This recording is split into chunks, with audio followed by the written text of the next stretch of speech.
Hey, what's going on YouTube? I'm going to work as quickly as I can to make this my last video of 2013, but because I'm such a procrastinator, it's probably going to be my first video of 2014.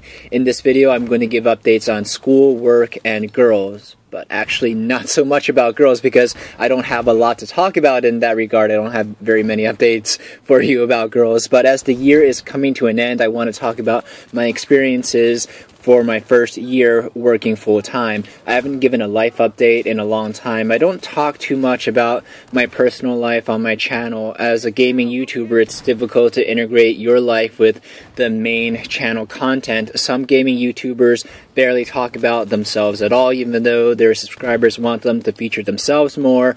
And seeing who is behind the microphone definitely helps viewers connect with the commentator. It's also easy to talk about yourself too much that it interferes with your channel's main content, but I'm going to work hard to try and attain a content balance and do better in keeping in touch with my subscribers with job updates and what's going on in my life outside of games in the gym. I've talked about my job before, but I'm going to fill in a lot of my new subscribers. I work as a clinical research coordinator for Johns Hopkins School of Medicine, Department of Orthopedic Surgery. I work with 4 spine surgeons and 1 PhD who is my boss, and several orthopedic residents and fellows who come and go. Most of my time involves handling the patient-reported outcomes data that goes through clinic. For the long term, I'm involved in research for projects where my boss is the principal investigator. Here is the abstract of a recent publication that I've co-authored about anterior cervical spine surgery and length of stay in hospitals. It's going to be published in the Journal of Spinal Disorders and Techniques in the next quarter. And once it's published, if you have access to a university library journal database, you can view this article online. Another publication that we're working on right now involves health behavior change counseling to raise patient activation to improve subjective outcomes after surgery. We're in the follow-up phase of that study, and we need to contact patients through mid-2014. During the semester, I supervise interns from Hopkins Homewood campus. They are pre-med students who help out with data entry, and in turn, they get to shadow the surgeons during clinic. My position is not lucrative, but it is a satisfying introduction to academic medicine, so I can begin networking for my future in the field. The advantages of a career at Hopkins is tuition remission as benefits.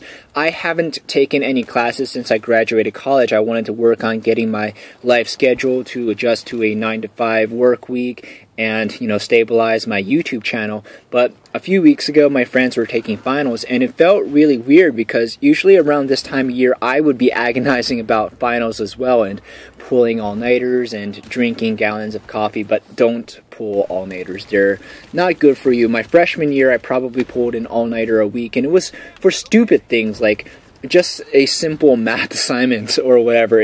I just stayed up all night just procrastinating and goofing around while working on the simplest assignments, but I finally stabilized and I didn't take more all-nighters until junior year, where the work just piled up and all your other things in life are piling up, and it was difficult for me to readjust my schedule. And right now my internal clock still probably hasn't adjusted to recovering from all those all-nighters senior year.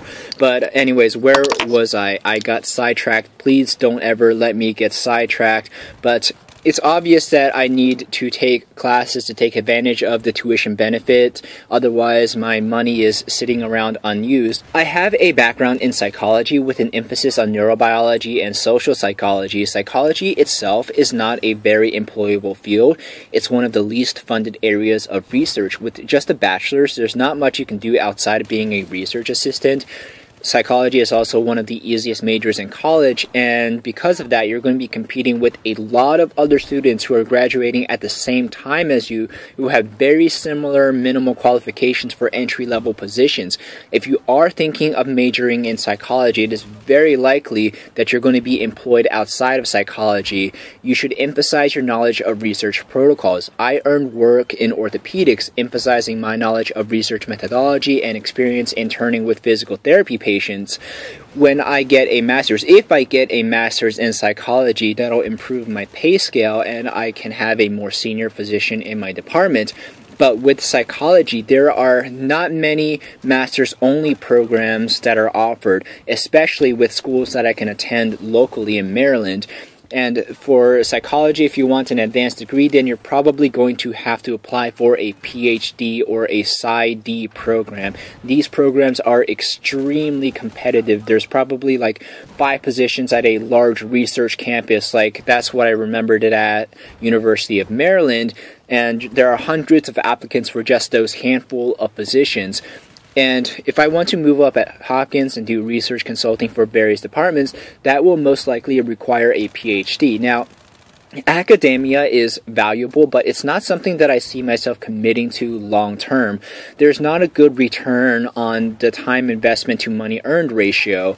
I definitely want to continue working in the medical field because that's something I have a lot of passion for. I mentioned in my last life update video that I failed pre-med in college, and a C in organic chemistry is not failing, but it's not competitive by medical school standards. The career path is still open for me to be a physical therapist or a physician's assistant, though. I took most of the prerequisite courses in college, and using the tuition remission that's offered at Hopkins, I can take advanced level science courses from Hopkins to make my resume even more impressive. And what definitely helps with my application is that I already have field work experience, so that'll give me an edge over students that are applying for these programs right out of college because they don't have as much field experience as I do. So this winter semester, I will look to registering for evening courses that fit into my work schedule. And once I have a competitive profile, I will apply to physical therapy and physician's assistant programs. This video keeps me accountable because it will be unprofessional to tell my career goals to my subscribers and still not work my absolute hardest to meet those goals. If I were doing YouTube full-time, you guys would not only get more videos, but you'll get better videos because I have more time to work on each video. The biggest advantage of doing YouTube full-time is avoiding the commute into the city. I drive 1 hour each way to and from Baltimore right now. Going full-time on YouTube is not my long-term plan. It's just income for when I attend physician's assistant school. If I had to relocate across the country for a physician's assistant program, I could still work from home.